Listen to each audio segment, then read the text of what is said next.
Hello students, next topic है हमारा torque on a current carrying coil in a magnetic field. Magnetic field के अंदर हम एक वो कॉइल रखेंगे और उसके अंदर करंट फ्लो करेगा। ठीक है, तो उसके ऊपर कितना टॉर्क लगेगा ये यहाँ पे फाइंड आउट करना है। Suppose this is the direction of magnetic field B. Okay, और यहाँ पे एक करंट कैरिंग कॉइल हम मान लेते हैं। रेक्टेंगुलर शेप की कॉइल इस तरह से रखी हुई है।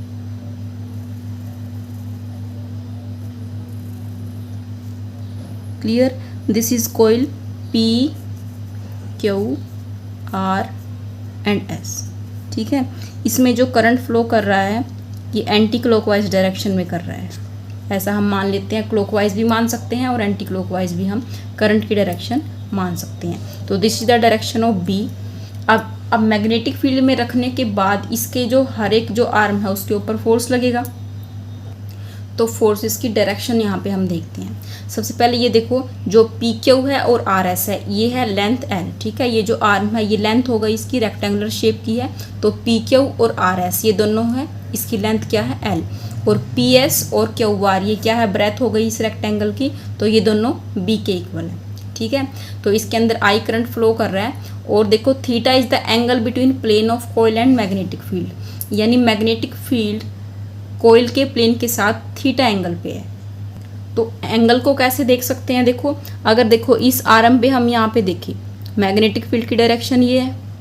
ठीक है, तो प्लेन ऑफ कॉइल के साथ इस तरह से एंगल बनाएगा, तो ये एंगल हमारे पास है थीटा। ठीक है, ऐसे ही यहाँ पे भी देख सकते हो, इस तरह से मैग्नेटिक फील्ड है, प्लेन ऑफ कॉइल के साथ ये थीटा एंगल बना रहा है। क्लियर? अब देखो चारों आर्म्स के ऊपर फोर्स है, तो हम मान लेते हैं late F1 F2 F3 and F4। ठीक है, चार फोर्स मान लिए। Are the forces acting on arms. जो F1 फोर्स है उसको हम मान लेते हैं पी क्यू के ऊपर, उसके बाद क्यू आर के ऊपर, R S and S P. ठीक है, तो एस पी के ऊपर फोर्स कितना हुआ, F4। तो फोर्स की डायरेक्शन फाइंड आउट करने से पहले हम फोर्स का मैग्नीट्यूड फाइंड आउट करते हैं।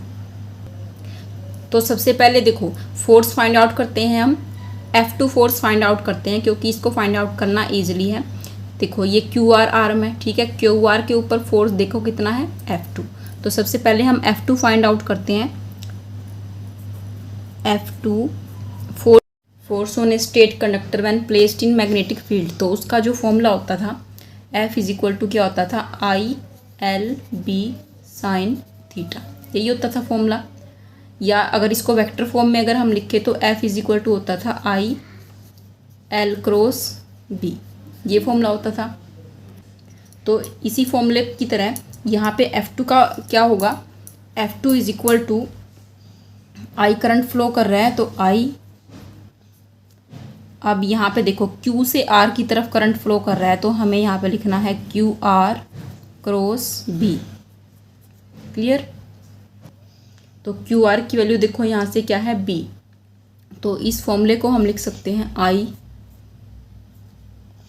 I into Q R into B और साइन थीटा। ठीक है, ये इंटू का साइन है, ये क्रॉस का साइन नहीं है। और क्यू आर की वैल्यू है B, तो I B into sine theta. This is the value for F2। यहाँ पे मल्टीप्लाई की बजाय अगर ब्रैकेट लगा देंगे तो ज़्यादा बेटर है, क्योंकि इससे फिर कंफ्यूजन होगी कि ये क्रॉस का साइन लगा हुआ है। ठीक है, ये क्रॉस का नहीं है, सिंपली मल्टीप्लाई है। तो this is the equation number, इसको मान लेते हैं equation number 1, value of F2। अब हम फाइंड आउट करते हैं force on SP। Force on SP, तो ये कौन सा फोर्स है, F4। ठीक है, SP आर्म पे कौन सा फोर्स है, F4। तो इसका जो फॉर्मूला होगा I into SP cross B। Clear? तो इसको लिख सकते हो I SP into B into sine. अब देखो एंगल, देखो एस पी के अंदर और मैग्नेटिक फील्ड के अंदर एंगल कितना है। देखो ये जो थीटा एंगल है ये किस किस के अंदर है, मैग्नेटिक फील्ड बी और प्लेन ऑफ द कॉइल, ठीक है। तो ये एंगल थीटा है, लेकिन हमें एंगल चाहिए एस पी के बीच में और फील्ड के बीच में। मीन्स हमें क्या करना है, करंट एलिमेंट क्या होता है, देखो जिस डायरेक्शन में करंट फ्लो कर रहा है उसी डायरेक्शन में करंट एलिमेंट होता है। तो जो ये थीटा एंगल होता है इस इक्वेशन के अंदर, ये एंगल होता है करंट एलिमेंट और मैग्नेटिक फील्ड में। तो करंट फ्लो कर रहा है एस से पी की डायरेक्शन में, तो हमें ये वाला एंगल फाइंड आउट करना है, ठीक है। तो हम यहाँ पे जो एंगल लेंगे साइन के साथ हम जो एंगल लेंगे, देखो इस इक्वेशन के अंदर, वो हम एंगल लेंगे ये वाला, ठीक है। ये तो थीटा एंगल है, तो ये कितना हुआ 180 माइनस थीटा हुआ, ठीक है। देखो इस तरह से है, ये कंप्लीट एंगल है 180 का, ठीक है। तो अगर ये थीटा है तो ये इधर का एंगल कितना बचा 180 माइनस थीटा, यही बचेगा। तो इसी तरह से ये जो एंगल है इतना, ये एंगल है थीटा, ठीक है। तो ये जो एंगल है ये कितना बचा 180 माइनस थीटा। तो यहाँ हमें लिखना है साइन 180 माइनस थीटा। तो ये हो जाएगा हमारे पास आई, और एस पी क्या है, ब्रेथ है, तो इसको बी लिख सकते हो, I B into sine theta. Sine 180 minus theta को हम साइन थीटा ही लिख सकते हैं। तो ये आ गई हमारी F4 की वैल्यू और दिस इज F2 की value. Suppose this is equation number 2। अब इन दोनों फोर्स की डायरेक्शन देखते हैं। देखो डायरेक्शन देखने के लिए हम मान लेते हैं suppose this is our rectangular coil, तो इससे जो है डायरेक्शन बहुत आसानी से समझ में आएगी। Direction of force find out करने के लिए देखो ये कॉइल इस तरह से मान लेंगे P Q R और S, ठीक है। तो जो QR जो हमारी आर्म है, इसके ऊपर जो फोर्स की डायरेक्शन फाइंड आउट करने के लिए इसको हम मान लेते हैं सपोज ये इस तरह से रखी हुई है, ठीक है। तो करंट कैसे फ्लो कर रहा है Q से R की डायरेक्शन में, और मैग्नेटिक फील्ड कैसे है, इस तरह से मैग्नेटिक फील्ड है, ठीक है। तो फ्लेमिंग लेफ्ट हैंड रूल यहाँ पे यूज़ कर सकते हो। ये देखो Q से R की तरफ करंट है, यानी कि इनवर्ड करंट हुआ, ठीक है। मैग्नेटिक फील्ड कौन सी फिंगर दिखाती है, फर्स्ट फिंगर। करंट की डायरेक्शन कैसे हुई, इनवर्ड। तो इस तरह से हमें अपने हैंड को करना है। देखो इस तरह मैग्नेटिक फील्ड Q से R की तरफ, ये वाली जो करंट की डायरेक्शन को दिखा रही है। तो थंब कैसे जा रहा है हमारा, डाउनवर्ड डायरेक्शन में। तो फोर्स की डायरेक्शन कैसे हुई, डाउनवर्ड। तो this is the direction of F2, downward direction, ठीक है।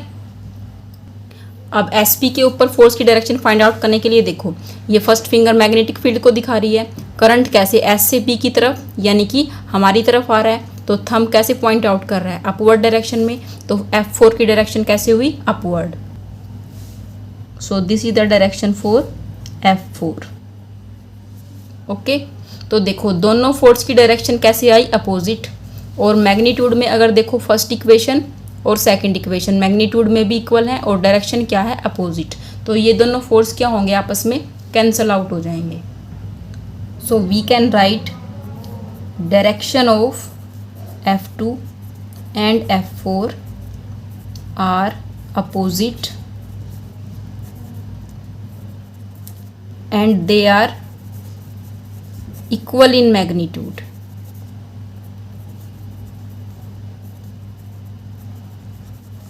So cancel out, okay. दोनों फोर्स कैंसल आउट हो जाएंगे। तो इन दोनों फोर्स का इस कॉइल के ऊपर कोई इफेक्ट नहीं पड़ेगा। अब बाकी दोनों फोर्स देखते हैं PQ आर्म के ऊपर और RS आर्म के ऊपर। तो पहले देखो RS आर्म के ऊपर हम फोर्स की डायरेक्शन देख रहे हैं। करंट कैसे फ्लो कर रहा है, R to S, यानी कि अपवर्ड डायरेक्शन में, ठीक है। मैग्नेटिक फील्ड ऐसे है, मैग्नेटिक फील्ड की डायरेक्शन ऐसे है। ये देखो this is the direction of magnetic field, this is the direction of current. तो फोर्स की डायरेक्शन कैसे आ रही है, डाउनवर्ड डायरेक्शन में। तो RS आर्म के ऊपर जो फोर्स आया है उसकी डायरेक्शन आई है डाउनवर्ड, और वो फोर्स है F3। So this is the direction for F3। तो उसको हम इस तरह से दिखा सकते हैं। ये देखो बच्चों this is the value of magnetic field, direction of magnetic field. और जो करंट है देखो P से Q की तरफ आ रहा है डाउनवर्ड डायरेक्शन में। तो थंब हमारा पॉइंट आउट कर रहा है अपवर्ड डायरेक्शन में। सो फोर्स की डायरेक्शन हुई अपवर्ड। तो PQ के ऊपर जो फोर्स है वो है F1 और अपवर्ड डायरेक्शन में आया है। तो इसके लिए हम इसको ऐसे दिखा सकते हैं, this is the direction of F1, okay. तो ये दोनों फोर्स जो F3 और F1 है, देखो ये सेम लाइन में नहीं है। F3 की जो डायरेक्शन है वो कैसे है, डाउनवर्ड डायरेक्शन में, और F1 की डायरेक्शन है वो है अपवर्ड डायरेक्शन में। ठीक है, तो अब इनका मैग्नीट्यूड देखते हैं कितना आएगा। फोर्स ऑन PQ कितना है, F1। ठीक है, तो इसको क्या लिखेंगे, I PQ cross B। PQ की लेंथ हमने L ली है, तो इसको लिख सकते हो I PQ B साइन, और एंगल कितना है, थीटा। अब ये थीटा कितना है, देखो यहाँ पे देखो इस तरह से ये जो आर्म है हमारी PQ आर्म ऐसे है, और मैग्नेटिक फील्ड की डायरेक्शन इस तरह से है, तो दोनों के बीच में एंगल कितना हुआ, 90 का। Put theta equal to 90। I PQ की जगह हम पुट करेंगे L B साइन 90। तो F1 की वैल्यू हमारी आ गई ILB। This is equation number 3। Now force on RS। Force on RS क्या था, F3। तो F3 क्या होगा, I into RS cross B। इसको लिखोगे I RS B sine, angle इसके लिए भी क्या होगा, 90 डिग्री का। तो I RS की लेंथ L और B साइन 90 की वैल्यू 1।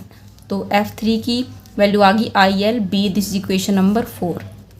तो अगर थर्ड और फोर्थ इक्वेशन को देखो तो मैग्नीट्यूड में बिल्कुल इक्वल आ रही हैं। तो F1 और F3 का मैग्नीट्यूड इक्वल है, लेकिन जो डायरेक्शन क्या है वो अपोजिट है। अपोजिट कैसे है, देखो अगर RS आर्म के ऊपर देखो तो फोर्स जो है डाउनवर्ड डायरेक्शन में है। ठीक है, लेकिन जो PQ आर्म है उसके ऊपर जो फोर्स है ऐसे अपवर्ड डायरेक्शन में है। तो दोनों फोर्स का जो लाइन ऑफ एक्शन है वो सेम नहीं है। जैसे SP और जो QR था, यहाँ पे ऐसे थी फोर्स की डायरेक्शन, इसकी इधर थी, और QR की ऐसे थी डाउनवर्ड डायरेक्शन में, तो एक ही लाइन में हुई इसलिए कैंसिल आउट हो गई। लेकिन जो F1 और F3 फोर्स है वो क्या है, इक्वल, अनलाइक और पैरेलल फोर्स है। सो दे फॉर्म अ कपल। ठीक है, कपल ऑफ फोर्स फॉर्म करेंगे, जिसकी वजह से एक टॉर्क लगेगा। वो टॉर्क क्या करेगा, कोयल को रोटेट कर देगा, रोटेट करने की कोशिश करेगा। तो टॉर्क की वैल्यू फाइंड आउट करते हैं। Torque acting on the coil, tau क्या होता है, either force into arm of couple. ठीक है, आर्म ऑफ कपल होता है perpendicular distance between two force. तो यहाँ हम आर्म ऑफ कपल की जगह लिख सकते हैं perpendicular distance between F1 and F3। तो आइदर फोर्स में या तो F1 की वैल्यू पुट करो या F3 की वैल्यू पुट करो, क्योंकि दोनों की जो वैल्यू है वो सेम है। तो जो परपेंडिकुलर डिस्टेंस है यानी आर्म ऑफ द कपल है उसको पहले फाइंड आउट करते हैं। तो इसके लिए देखो ये डायग्राम बनाते हैं अलग से। जो SP आर्म है कोयल की, सबसे ऊपर वाली जो आर्म है, इस तरह से हमारी कोयल है। ठीक है, ये पॉइंट है S और ये पॉइंट है P। इस तरह से इसमें करंट फ्लो कर रहा है। ठीक है, तो अगर हम फोर्स को हम ऊपर से देखें, ठीक है, जैसे कोयल तो ऐसे रखी हुई थी, कोयल तो मैग्नेटिक फील्ड में थीटा एंगल पे रखी हुई है। लेकिन देखो अगर हम इस तरह से देखें कि कोयल को इस तरह से, और फोर्स जो ये RS आर्म है इसके ऊपर फोर्स ऐसे था डाउनवर्ड डायरेक्शन में। ठीक है, तो इसको अगर हम इस तरह से देख रहे हैं ऊपर से, तो ये SP है हमारी। ठीक है, इस तरह से SP रखी हुई है, तो ये जो फोर्स की डायरेक्शन है ये इस तरह से दिखाई देगी। ठीक है, और जो इधर फोर्स था वो ऐसे दिखाई देगा, ये SP है, ये इस तरह से दिखाई देगा। तो इसको हम इस तरह से बनाएंगे। ये हो गया हमारा F3 और ये हो गया F1। ठीक है, अगर टॉप व्यू देखें तो इस तरह से हमें दिखाई देगा। तो दोनों फोर्स के बीच में परपेंडिकुलर डिस्टेंस क्या होगी, इसको पीछे रिप्रोड्यूस कर दो डॉटेड। ऐसे ही यहाँ से एक लाइन ड्रॉ करो, तो दोनों फोर्स के बीच में ये आ रही है परपेंडिकुलर डिस्टेंस। अगर हम इस पॉइंट को रख दे T, तो TS is perpendicular distance between F3 and F1। अब मैग्नेटिक फील्ड कैसे था, इस तरह से मैग्नेटिक फील्ड की डायरेक्शन थी। ठीक है, प्लेन ऑफ द कोइल और मैग्नेटिक फील्ड में ये एंगल कितना है, थीटा। तो अब देखो ये एंगल थीटा है, तो ये बताओ अल्टरनेट अपोजिट ये एंगल भी क्या होगा, थीटा एंगल होगा। तो यहाँ से हमारे पास ट्रायंगल बन रही है PST। ठीक है, PST ट्रायंगल बन रही है। तो परपेंडिकुलर राइट एंगल ट्रायंगल है, तो यहाँ से हम टी एस की वैल्यू फाइंड आउट कर सकते हैं। तो वो कैसे करेंगे, देखो टी एस क्या है, इस रेक्टेंगल का बेस है। देखो ये एंगल 90 का हो गया, ये थीटा हो गया, तो ये क्या हुआ इसका बेस, ये हो गया इसका हाइपोटेन्यूज और ये हो गया परपेंडिकुलर। तो हमें बेस की वैल्यू फाइंड आउट करनी है टी एस की। तो बेस किस में आता है, कोस थीटा के अंदर, तो यानी कि हमें यहाँ पे कोस थीटा की वैल्यू फाइंड आउट करनी पड़ेगी। यानी यहाँ से हम लिख सकते हैं base S T upon hypotenuse perpendicular P S. Base upon hypotenuse is equal to cos theta. ठीक है, तो एस टी की वैल्यू क्या हुई, पी एस कोस थीटा। अब पी एस क्या है, ये ब्रेथ था रेक्टेंगल का, यानी कि बी कोस थीटा। तो परपेंडिकुलर डिस्टेंस की वैल्यू आ गई बी कोस थीटा।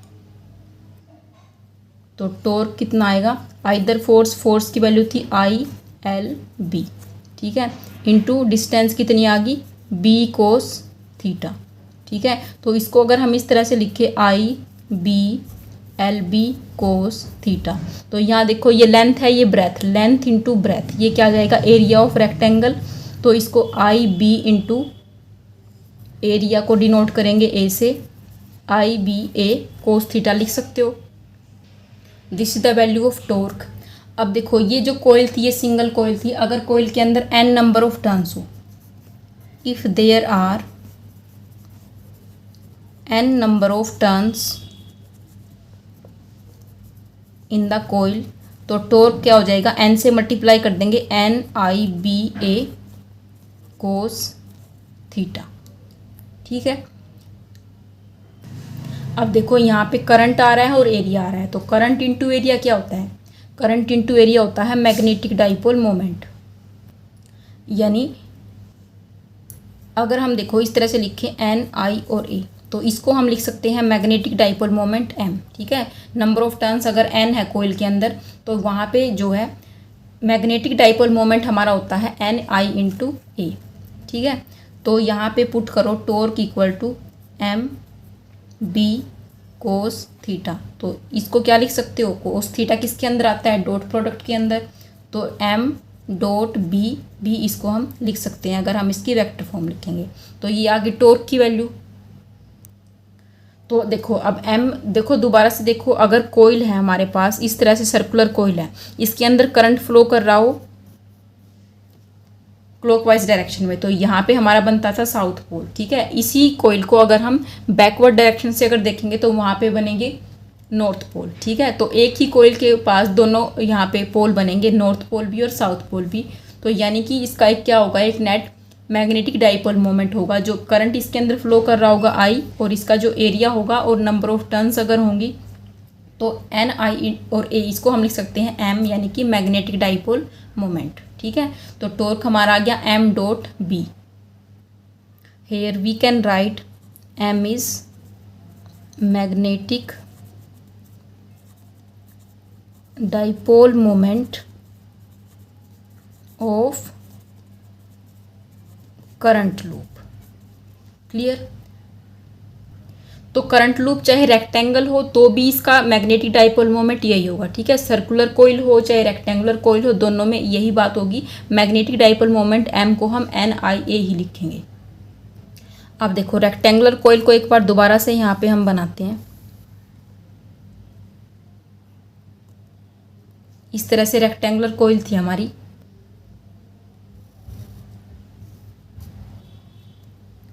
ठीक है, अब देखो अगर इसके ऊपर एक नॉर्मल हम ड्रॉ करें, तो नॉर्मल यानी कि देखो कोयल इस तरह से है, कोयल का नॉर्मल क्या होगा, ये ऐसे 90 डिग्री के ऊपर जब हम ड्रॉ करेंगे तो वो क्या होगा, इसका नॉर्मल। ठीक है, तो यानी कि ये कोयल इस तरह से रखी है, तो इसके ऊपर अगर हम नॉर्मल ड्रॉ करेंगे, suppose this is an normal. ठीक है, ये थी मैग्नेटिक फील्ड की वैल्यू, ये एंगल था थीटा। ठीक है, ये एंगल थीटा है, ये नॉर्मल है कोयल के ऊपर। ठीक है, यानी कि ये कंप्लीट एंगल तो 90 का है। ठीक है, ये एंगल है थीटा, तो ये एंगल, इसको अगर हम अल्फ़ा लिखें, ठीक है, इस एंगल को हम लिख लेते हैं अल्फ़ा। तो थीटा प्लस अल्फ़ा किसके इक्वल होगा, 90 के। थीटा प्लस अल्फ़ा किसके इक्वल होगा, 90 डिग्री के। यानी कि देखो यहाँ पे हम क्या कहना चाह रहे हैं, मैग्नेटिक फील्ड में और कोयल के प्लेन में ये तो एंगल था थीटा, ठीक है। मैग्नेटिक फील्ड में और कोयल के प्लेन के बीच जो एंगल था ये एंगल था थीटा। अब कोयल के ऊपर हमने ये नॉर्मल ड्रॉ किया है, ये नॉर्मल ड्रॉ किया है, ठीक है, यानी कि कोयल के प्लेन के साथ 90 डिग्री एंगल ये बना रहा है। तो मैग्नेटिक फील्ड में और नॉर्मल में, मैग्नेटिक फील्ड में और नॉर्मल में ये एंगल है, ये एंगल कितना है, ये हमने ले लिया अल्फ़ा, ठीक है। तो टोटल एंगल कितना हुआ, थीटा प्लस अल्फ़ा एंगल कितना हुआ टोटल 90 डिग्री का। So we can write theta plus alpha is equal to 90 degree, ठीक है। तो हम मान लेते हैं let alpha be the angle between magnetic field and normal to the coil, ठीक है। तो theta plus alpha is equal to क्या हुआ 90 डिग्री। इट मीन्स थीटा कितना हुआ 90 minus alpha. So we can write cos theta is equal to cos 90 minus alpha हुआ। अब कोस 90 minus alpha क्या होता है, साइन अल्फ़ा हुआ, ठीक है। तो यहाँ से देखो टॉर्क की दूसरी इक्वेशन आ जाएगी। टॉर्क की इक्वेशन यहाँ आई थी एम बी कोस थीटा, ठीक है। तो कोस थीटा की वैल्यू आ गई अब साइन अल्फ़ा, तो we can put sine alpha here. तो एम बी साइन अल्फ़ा लिख सकते हो इसको। अगर m की वैल्यू पुट करो तो torque is equal to N I A B sine alpha. This is the value of torque on the rectangular coil. अगर हम इसको वेक्टर फॉर्म में लिखना चाहते हैं तो we can write torque equal to इस इक्वेशन से साइन थीटा किस उसमें आता है, डॉट प्रोडक्ट में या क्रॉस में। अगर साइन है तो क्रॉस प्रोडक्ट होती है, कोस है तो डॉट प्रोडक्ट होती है। तो हम लिख सकते हैं एम क्रॉस बी, ठीक है। एम और बी के बीच में एंगल कितना हुआ अब alpha. Now we discuss some special cases.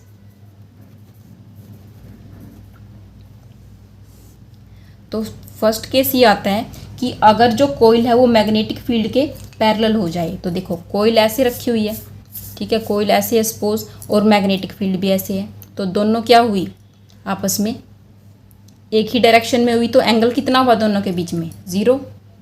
यानी कोइल का जो प्लेन है, कोइल का प्लेन इस तरह से कोइल का प्लेन हुआ और मैग्नेटिक फील्ड भी इसी डायरेक्शन में है। तो कोइल के प्लेन में और मैग्नेटिक फील्ड में एंगल कितना हुआ 0, ठीक है। इफ़ कोइल या फिर if plane of coil is along the direction of B, then theta कितना हुआ 0 डिग्री। सो कोस थीटा कितना हुआ 1। तो torque is equal to N I B A cos 0। Cos 0 की value 1। It means N I B A. This is the maximum value of torque. So this is maximum value of torque. तो ये case होता है radial magnetic field का। Radial magnetic field क्या होता है कि अगर मैग्नेटिक फील्ड कोइल के प्लेन के साथ ही हो, यानी मैग्नेटिक फील्ड की डायरेक्शन और कोइल का प्लेन एक ही डायरेक्शन में हो, तो उसको हम बोलते हैं रेडियल मैग्नेटिक फील्ड, ठीक है। रेडियल मैग्नेटिक फील्ड का यूज़ हम आगे नेक्स्ट टॉपिक में करेंगे मूविंग कोइल गैल्वेनोमीटर के अंदर। यानी मीनिंग समझ में आ गया होगा कि रेडियल मैग्नेटिक फील्ड कब होता है, जब मैग्नेटिक फील्ड की डायरेक्शन और कोइल का जो प्लेन है वो सेम डायरेक्शन में हो जाए, then this is called radial magnetic field. अब सेकंड स्पेशल केस क्या हो सकता है कि अगर मैग्नेटिक फील्ड कोइल के प्लेन के परपेंडिकुलर हो, कि कोइल जो है रोटेट कर रही है, ऐसे है कोइल और मैग्नेटिक फील्ड ऐसे है, तो एंगल कितना हुआ 90 डिग्री का। If plane of coil is at 90 degree to direction of B, ठीक है। यानी थीटा कितना हुआ 90 डिग्री का। Theta is 90, so torque will be N I B A cos 90। Cos 90 क्या होता है 0। इट मीन्स टॉर्क कितना हुआ 0। यानी कि कोइल अगर मैग्नेटिक फील्ड के परपेंडिकुलर रखी हुई है तो उसके ऊपर कोई टॉर्क नहीं लगेगा, ठीक है। Minimum torque. तो ये थे मैक्सिमम और मिनिमम टॉर्क का केस। क्लियर? तो इस टॉपिक को ध्यान से करना है बच्चों। इस इक्वेशन का यूज़, जो टॉर्क की इक्वेशन हमारी आई है m.b, ठीक है, और m×b, तो इस इक्वेशन का यूज़ हम next topic moving coil galvanometer के अंदर करेंगे, जो कि बहुत इंपॉर्टेंट टॉपिक है। ओके बच्चों, थैंक यू।